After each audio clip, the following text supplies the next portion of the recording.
Hey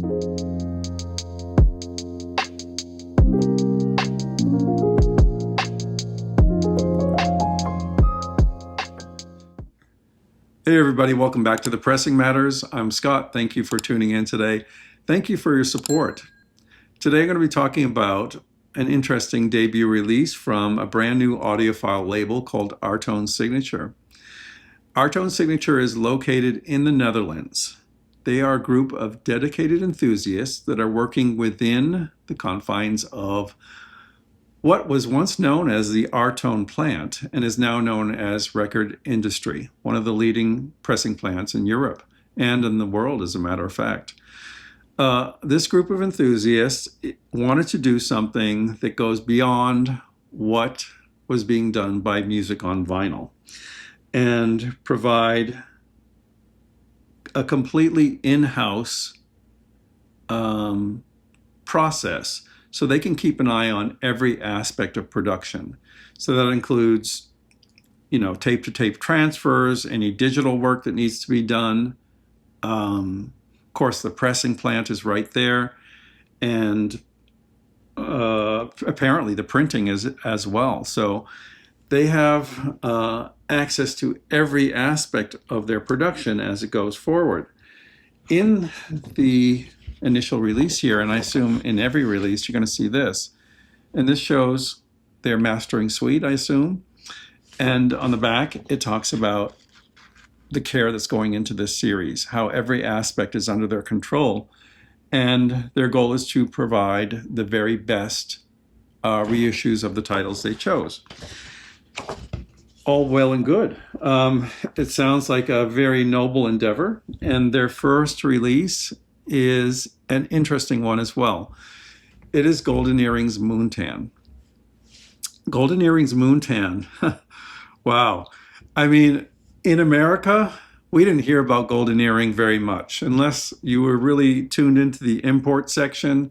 Until Moontan, nobody knew who Golden Earring was.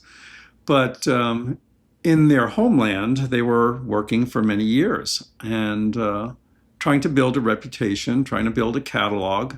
They had several releases before Moontan appeared. But in the booklet that comes with this, which is very nice, it tells a story about this.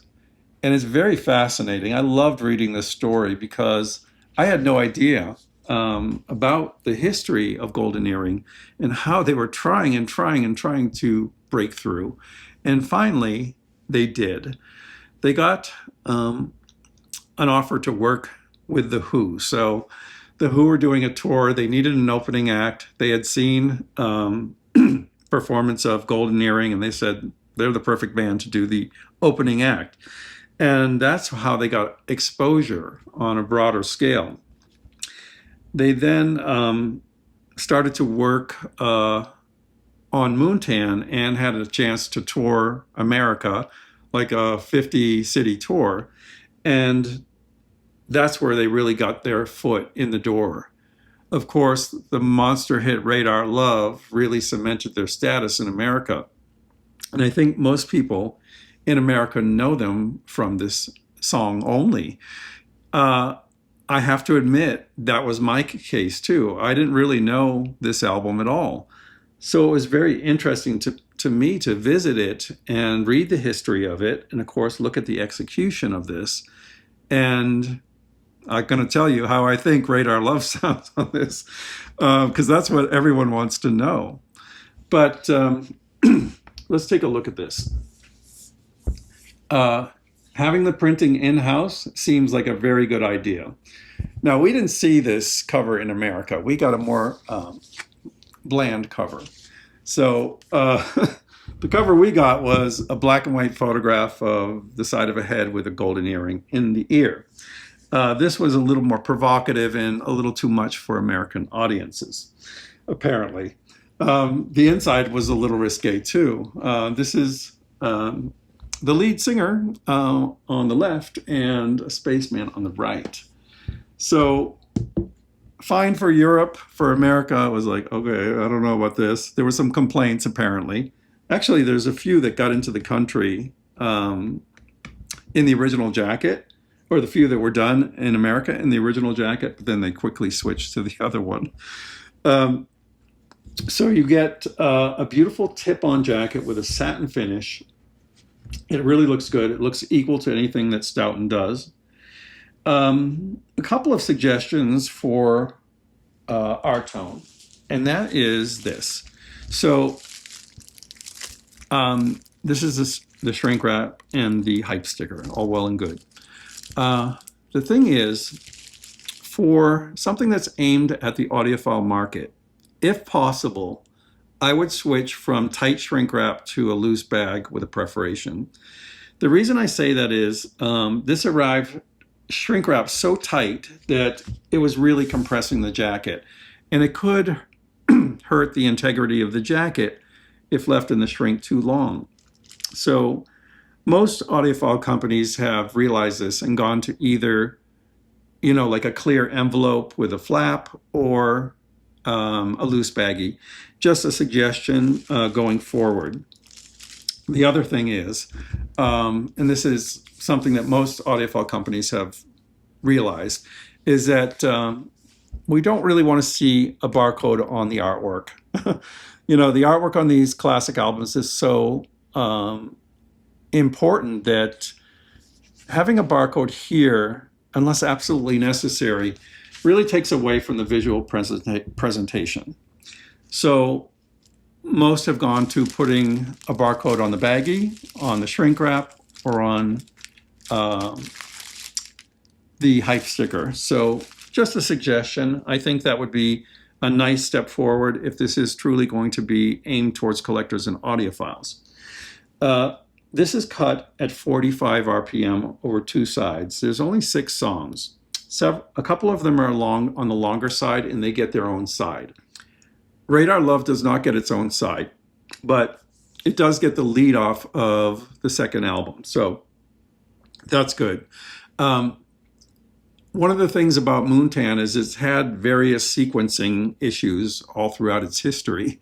Sometimes they've dropped a song in favor of another one. Sometimes they've rearranged it for a different country. And because this is in a 45 format, they had to do a little rearranging. But I didn't know it in any other format, so to me it sounds perfect. I like the sequencing on the Artone Signature. I had heard one of the songs before, but not by Golden Earring. It was written by them, but I heard it performed by another group. I'm talking about the lead-off track called Candy's Going Bad. Candy's Going Bad, I originally heard from Montrose, and their version is a little heavier than this. But it was very interesting to hear Golden Earring's take on this song, which, of course, should be definitive, I guess. But it was interesting. Some of the extended tracks were also interesting. There's a track called Just Like Vince Taylor, I think was a B-side for Radar Love. And Vanilla Queen is on here as well. Several tracks. I feel like the sound is good on all of the tracks, so that's not an issue. The original recording was fairly well done. What Artone has done is create this from digital. So this is something that I know people that say, it's an audiophile pressing. Why didn't they use the tape?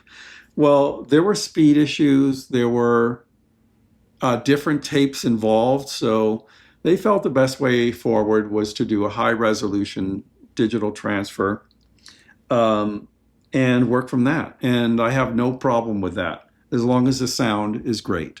And let me tell you about the sound on Radar Love and the experience of listening to Radar Love. Radar Love. Now, Radar Love takes me back to a time of youthful innocence and freedom and exhilaration. I used to have it on 8-track. I used to play it in my car all the time. I used to especially play it at night after midnight because if you listen to the lyrics of Radar Love, it's a driving song. It's talking about your hand on the wheel and shifting gears, and it has this energy about it that's just infectious. And if you're driving, you're going to put your pedal to the metal and see if you can match the speed of the song, which is dangerous. I always sometimes wonder, like, I wonder if people got in accidents, like trying to go as fast as possible listening to this song, because it gives you that energy. It just explodes out of the speakers. I don't have an original pressing of Moontan, so I can't tell you, if it compares to the Polydor pressing or the original. But what they did here was give Radar Love the energy, the crankability it deserves. Now, as I listened to this, I was like, there's so many things about this song that instantly make it classic. First of all, the lead singing is wonderful. It has just the right grit, just the right edge. I'm sorry, I didn't have the lead singer's name here. Barry Hay. So Barry Hay has a masculine voice. He has an urgent delivery. And he gives the song this just intense urgency that is infectious. I love his vocal delivery. It's wonderful. Of course, the driving rhythm section is excellent and comes across so well on this. The guitar licks, great. The background vocals, wonderful. The chorus, explosive. We've got a thing that's called Radar Love. It's, and then the instrumental break with the drum solo, the build up with the organ or synthesizer. It all comes together perfectly. And honestly, this track just stands out on the whole album. So, do you want to, get a 2x45 to experience Radar Love like this? Well, there's more to offer on this album. I did like some of the other songs. Not everyone is completely a winner, but it's an accomplished record for sure. And I think it will grow on me over time. But I have to say that listening to Radar Love, I had my amp at maximum volume, and I don't usually do that. But I wanted to see if it could be cranked that far. And to my delight, it was, and it did not fall apart at all. So whatever they did, they allowed it to be listened to at the proper volume. I think anyone that plays this on their home system is going to want to turn it up to maximum volume. And you can do that with this. The pressings were wonderful. Record industry has always been a great pressing plant, very dependable, very clean. I mean, these records came out of the sleeve clean. I didn't clean them at first, and I found that I didn't really need to. There was no problem with them. Of course, I'm going to run them through the ultrasonic or the VPI, but I wanted to see how much this precise quality control translated into how does a finished disc look when you open it up. And they were clean, they were centered beautifully, quiet, and just amazing. I mean, it was amazing, the quality. We've been having some spotty quality at some of the plants in America, but not here. So that too adds to the allure of this series. Quality control, great pressing plant, tasteful mastering choices, an interesting and auspicious debut title, and wonderful printing and presentation. I mean, overall, I'd say, if this is a favorite of yours, you should definitely check out the Artone Signature version of Golden Earrings Moontan. I mean, it really is quite a thrill to hear. Let me know what you think about this album. Do you think it's consistent enough to invest in, an expensive audiophile edition just to hear this song? But for me, I'm very glad to have it, and I will enjoy exploring it more and more as the weeks go on. Thank you so much for Artone Signature for sending this to me. And until next time, I'm Scott for The Pressing Matters. Thank you so much for watching, and have a great day.